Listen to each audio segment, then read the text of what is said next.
The following is a sponsored feature.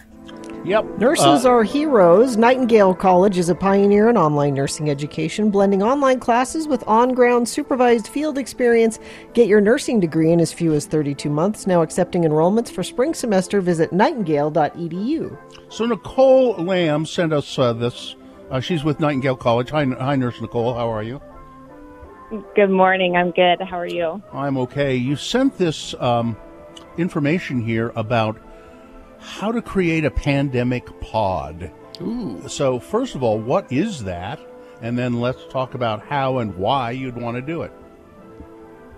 So a pandemic pod is the idea of working with friends and family based really on your own personal comfort level and exposure level to COVID-19 and having a verbal agreement. I mean, some people might write it down, but having at least an agreement on who you're going out with, who you're visiting with, as well as do you visit infrequent restaurants, bars, and that sort of thing. Mm-hmm. Does that make sense? Yeah, kind of. I'm not quite sure. Well, for instance, we're going to have people over, family members, to our house on Friday. It's probably going to be the last day we can do this, an outdoor activity where we're all going to bundle up and we have a fire pit thing and we're going to watch a movie outdoors projected onto the side of the garage. And there'll be about 10, I think, family members who we're all pretty sure are. So is that what you're talking about?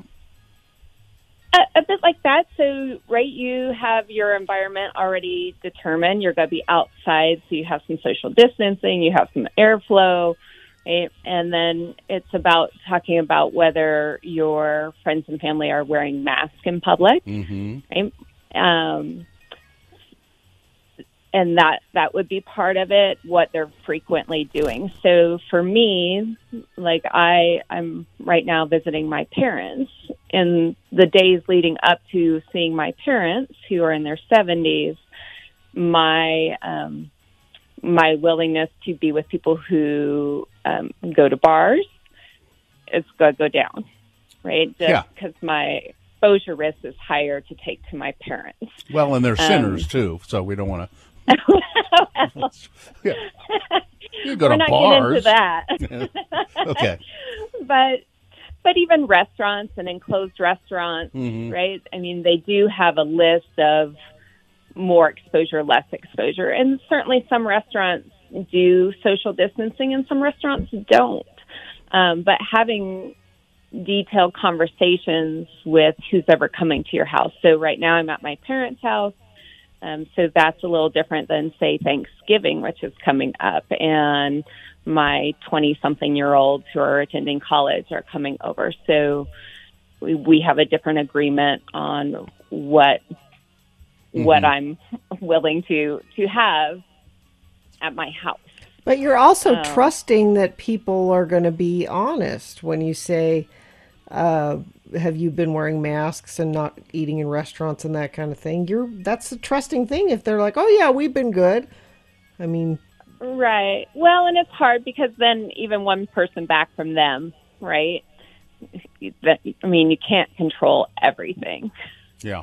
Well, in my family, they're all liars, so we don't. That's why we're not doing it. Everybody lies in my family. So, well, I mean, it is part of doing our best, and then I think having those conversations can decrease anxiety levels. Yeah. Right. It's certainly the conversation itself can spark some anxiety. Trying to figure out what's going to work for everybody within the group, but some families are even setting up smaller groups where it's the neighborhood and their children, right? And so less exposure, and those kids can hang out and be together. And I think that's important for all of us, just so we can feel safe and we can be with family and friends, which is really important for our mental health. I would point out too that this is a perfect opportunity to set up a pod. If you if you've wanted a new family, if you don't like the one you have, Find a mask-wearing family and switch over to that one. This is the perfect opportunity to just get a new family. I think so. They might have a new app for that. Meetup. Is there a safe way that people can associate with their friends and actually go to restaurants and bars, or is there a way to set something up to do that at all? Probably not. Well, I mean, not really. No, I wish I had better news, but it just, I mean, anytime that you have exposure to, respiratory, which is out in public and enclosed areas. So the more enclosed it is, the more people they are, the more exposure you have. Yeah. So I personally will go to restaurants earlier, so say 4:30 and have dinner. Oh, okay. Because when nobody's there. There's not. There's nobody there. Plus you get the early bird special. So yes, it's a double win. Yeah.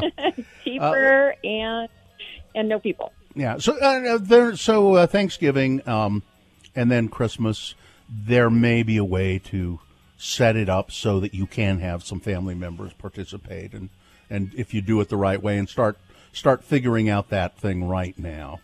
Right. Nicole, yeah. You would need to do 14 days in advance at least, right, with plan ahead. Yeah. All of this information, I would assume, is available and more at your website. Is that right, Nicole? That is correct. So nightingale.edu has a COVID-19 page that you can log in and learn all sorts of information about how to keep yourself safe and your family safe. All right. Thank you very much. Nice Thanks, talking Nicole. to you. Okay, thank you. Bye-bye.